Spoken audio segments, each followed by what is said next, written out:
So today's we will start. Our main topic today is reactivity. Reactivity of periodic element. Reactivity of elements. इसको discuss करेंगे बेटा. इसमें 3-4 काफी important चीजें हैं. रिएक्टिविटी ऑफ एलिमेंट्स में कौन से ज्यादा रिएक्टिव होंगे और वो क्यों होंगे. आफ्टर दैट जब हम उनकी रिएक्टिविटी देख रहे हैं तो किसके साथ रिएक्ट करवा के देखें, है ना. एक इसमें वो चीज आपको जानने को मिलेगी. तो रिएक्टिविटी ऑफ एलिमेंट में पहले तो हमें ये देखना है कि कौन कौन से एलिमेंट की रिएक्टिविटी ज्यादा हो सकती है, क्यों होगी. पहले ये चीज देखते हैं. देखो भाई, पूरी यूनिवर्स में अगर कोई भी सिस्टम अनस्टेबल है, ठीक है, ओके, या फिर वो लेस स्टेबल है, तो वो क्या करेगा. स्टेबिलिटी को गेन करने के लिए, स्टेबिलिटी को इंक्रीज करने के लिए 2-3 चीजें कर सकता है ना. To become more stable. More stable बनने के लिए क्या करेगा. मैंने आपको एक फैक्टर बताया था, ये क्या करेगा, एनर्जी को डिक्रीज कर सकता है. Okay, when energy decreases. दूसरा फैक्टर मैंने आपको ये बताया था कि एंट्रोपी, एंट्रोपी को इंक्रीज करेगा. एंट्रोपी मतलब रैंडमनेस. जैसे जब हम इस एकेडमी को अरेंज कर रहे थे तो काफी रैंडमनेस थी, काफी मिस अरेंजमेंट थी, है ना. लेकिन अभी क्या है, रैंडमनेस कम. तो अब ये अनस्टेबल हो गई है एंट्रोपी वाइज अगर हम देखें, क्योंकि कोई भी थोड़ा सा अगर हम मिस अरेंजमेंट करेंगे तो ये स्टेबिलिटी की तरफ बढ़ जाएगा. Misarrangement inside a system leads to more stability. Okay, तो एंट्रोपी अगर बढ़ जाए तो वो ज्यादा कर सकता है. दूसरा, अगर मैं केमिकल रिएक्टिविटी की बात करूं, केमिकल रिएक्टिविटी, देखो भाई, केमिकल रिएक्टिविटी ये है थर्मोडायनेमिक स्टेबिलिटी. क्या है ये, thermodynamic stability. Okay, thermodynamic stability कैसे आ सकती है, कैसे बढ़ सकती है. केमिकल रिएक्टिविटी, अगर मान लीजिए कोई भी कंपाउंड ज्यादा रिएक्टिव है ना, केमिकली ज्यादा रिएक्टिव है, और रिएक्टिव है, तो इसका मतलब क्या है, वो लेस स्टेबल है. यही है ना उसका मीनिंग, है ना. अब देखो भाई, जैसे मान लो आपका सोडियम है ना, सोडियम एटम, इसका इलेक्ट्रॉनिक कॉन्फ़िगरेशन 281 है ना. ये बहुत ज्यादा टेंडेंसी रखता है एक इलेक्ट्रॉन को देने की, है ना. It has a very large tendency to donate 1 electron. तो एक बात बताइए, किसी भी रिएक्शन में जब ये इलेक्ट्रॉन डोनेट करेगा, -1 होगा और Na पॉजिटिव बनाएगा, तो 28 octet is completed, outer most octet, ये नोबल गैस कॉन्फ़िगरेशन है. It becomes more stable. तो जिसको इलेक्ट्रॉन चाहिए उसको ये आसानी से इलेक्ट्रॉन देने के लिए रेडी है. तो ऐसी रिएक्शंस में सोडियम क्या हो जाएगा, मोर रिएक्टिव हो जाएगा. सिमिलरली अगर मैं इसके कंपैरिजन में अगर मैं सोडियम के बाद में मैग्नीशियम को देखता हूं, तो मैग्नीशियम का है 2H2, ठीक है. ये एक इलेक्ट्रॉन देगा, स्टेबल नहीं हुआ, एक और इलेक्ट्रॉन देगा तब जाके स्टेबल होगा. लेकिन भाई 2 इलेक्ट्रॉन निकालने के लिए तो भाई मुझे इसको क्या करना पड़ेगा, जब इलेक्ट्रॉन आउट जाता है ना, हाँ, इलेक्ट्रॉन निकालना है तो क्या करनी पड़ेगी, energy is supplied to the system. एक इलेक्ट्रॉन के लिए देनी पड़ेगी फर्स्ट आयोनाइजेशन एनर्जी, एक और के लिए देनी पड़ेगी सेकंड आयोनाइजेशन एनर्जी.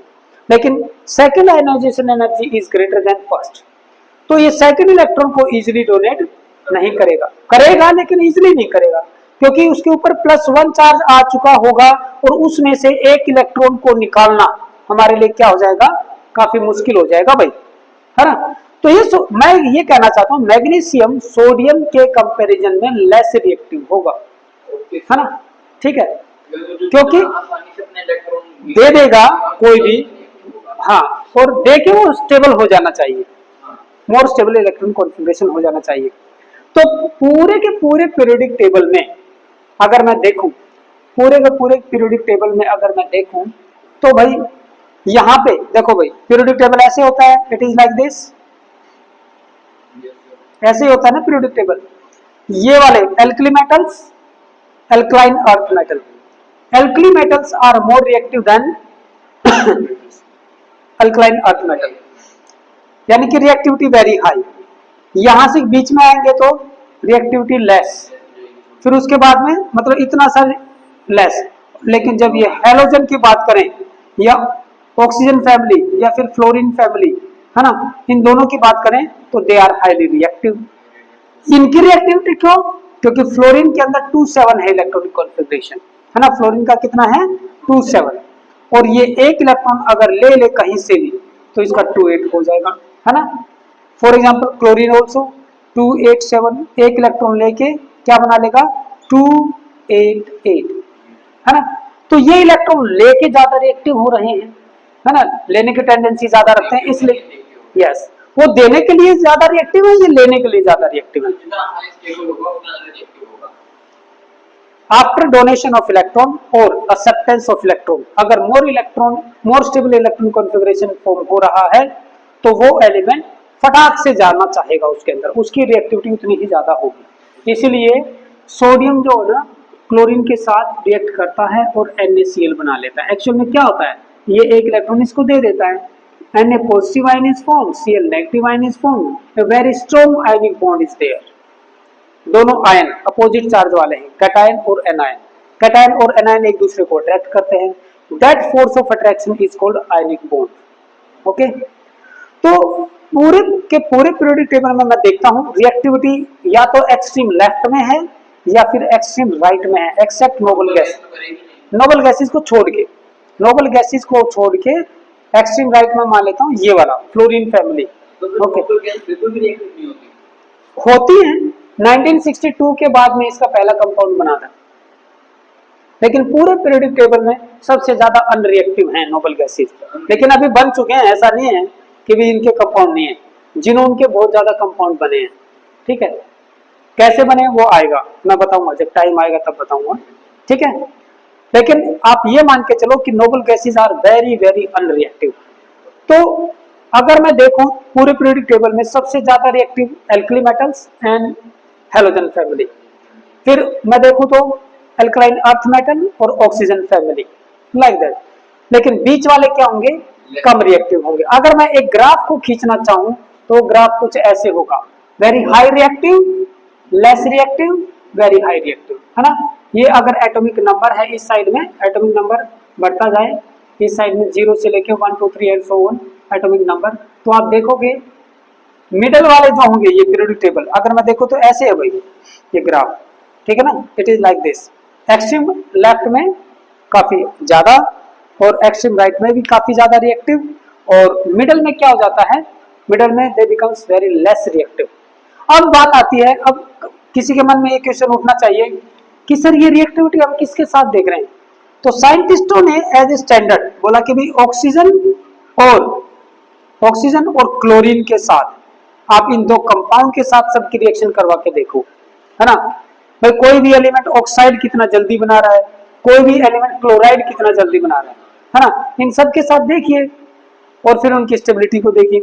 तो जब इन दो एलिमेंट को चुना गया तो इनके बाकी एलिमेंट के ऑक्साइड और क्लोराइड देखे गए। अब देखिए भाई अगर मैं ऑक्साइड की बात करता हूं तो लिथियम ऑक्साइड बनाता है Li2O, सोडियम बनाता है Na2O, फिर उसके बाद में पोटेशियम बनाएगा KO2, like that. This is lithium oxide, sodium oxide, this is potassium super oxide. Okay, oxide में मैंने आपको बताया था O के ऊपर 2 नेगेटिव, सुपर ऑक्साइड में O2 के ऊपर -1 नेगेटिव, और पर ऑक्साइड में O2 के ऊपर 2 नेगेटिव। ऑक्साइड, सुपर ऑक्साइड, ठीक है, एंड दिस इज पर oxide. Okay, it is like this. तो अब मैं यहाँ पे आपको एक इंपॉर्टेंट चीज ये बताना चाहता हूँ बेटा, जब ये ऑक्साइड बनाए गए, ठीक है ना, तो एल्कली मेटल के ऑक्साइड है ना Na2O, लाइक दिस, मैग्नीशियम का MgO, एल्यूमिनियम का फिर Al2O3, मैं थर्ड पीरियड की बात कर रहा हूँ, Al2O3, फिर उसके बाद में सिलिकॉन का SiO2, है ना, फिर सल्फर का SO2, क्लोरीन का Cl2O7, these are some oxides. Okay, यहाँ पे इंपॉर्टेंट चीज ये है कि ये जो सब है ना, ये इधर वाले ये सारे these are alkaline in nature, या अब मैं बोल सकता हूँ they are highly basic in nature. Okay, फिर जैसे ही मैं थोड़ा सा आगे बढ़ूंगा बेसिक नेचर कम होती जा रही है, इन दोनों में कंपेयर करें तो ये सबसे ज्यादा बेसिक है ऑक्साइड, ऑक्साइड की बात कर रहा हूँ। Al2O3 क्या है? एम्फोटेरिक है। क्या है? एम्फोटेरिक।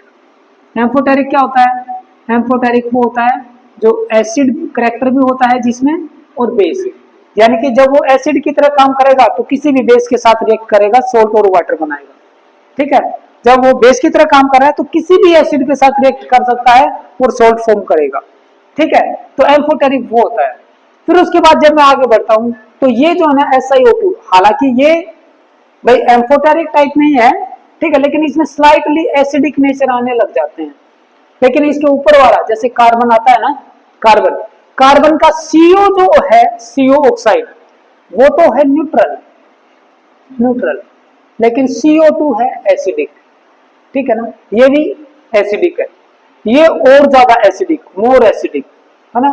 यहाँ पे ये मोर बेसिक, मोर बेसिक, ये क्या है? Less basic. ठीक है, अब एम्फोटेरिक मतलब बीच बीच वाला, मीडियम, फिर acidic, more acidic and most acidic in nature, most acidic. Okay, समझ में आया? कोई भी कंपाउंड, कोई भी कंपाउंड जब एसिडिक है, एसिड है, तो क्या करेगा? ब्लू लिटमस को किस में कन्वर्ट करेगा? ब्लू लिटमस को रेड में कन्वर्ट करेगा। और अगर वो बेस है, बेस है, तो क्या करेगा? रेड लिटमस को किस में कन्वर्ट कर देगा? ब्लू में कन्वर्ट करेगा। ठीक है, blue. Okay, this must be in your mind. Acid है, ये डी पकड़ो, एसिड का डी किस में कन्वर्ट हो रहा है? लास्ट में डी में, यानी कि रेड में। लिटमस दो ही तरह के लेते हैं नॉर्मली, ब्लू और रेड। बेस में लास्ट में क्या है? ई, तो लास्ट में क्या बनाएगा? ई, यानी कि ब्लू। याद रहेगा, कभी भूलना मत, उल्टा मत कर देना। आप इसको नोट डाउन करिए, आप इसको नोट डाउन कीजिए। तो अगर अगर क्वेश्चन आ गया कि बताइए, एक्सप्लेन, एक्सप्लेन, पहले तो वो ये पूछेगा कि भाई acidic character along a period oxide का वो इंक्रीज होता है या डिक्रीज, पहले तो वो ये पूछेगा। भाई एसिडिक करेक्टर इंक्रीज होता है, या मैं बोल सकता हूँ basic character of oxide decreases, and why, उसके अलग रीजन है। ठीक है, वो हम एक एक को देख के बताएंगे कि कैसे हो सकता है। आपको इतना ध्यान रखना, कार्बन के दो ऑक्साइड हैं, carbon monoxide, it is neutral, ये न तो एसिड के साथ रिएक्ट करता है और न बेस के साथ। न्यूट्रल वो होता है जो न एसिड के साथ रिएक्ट करेगा न बेस के साथ। CO2 क्या है? एसिडिक इन नेचर, तो ये किसी भी बेस के साथ आसानी से रिएक्ट कर सकता है।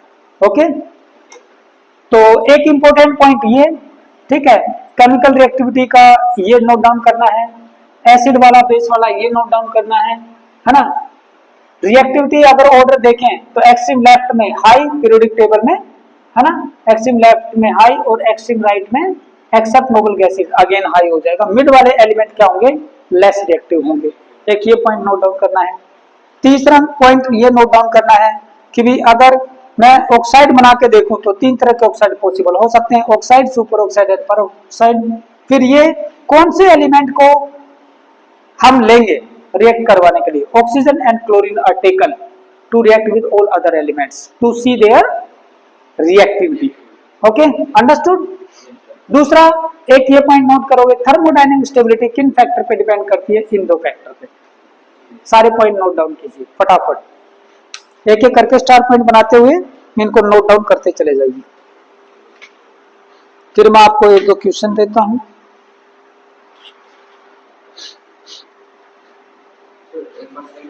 हाँ,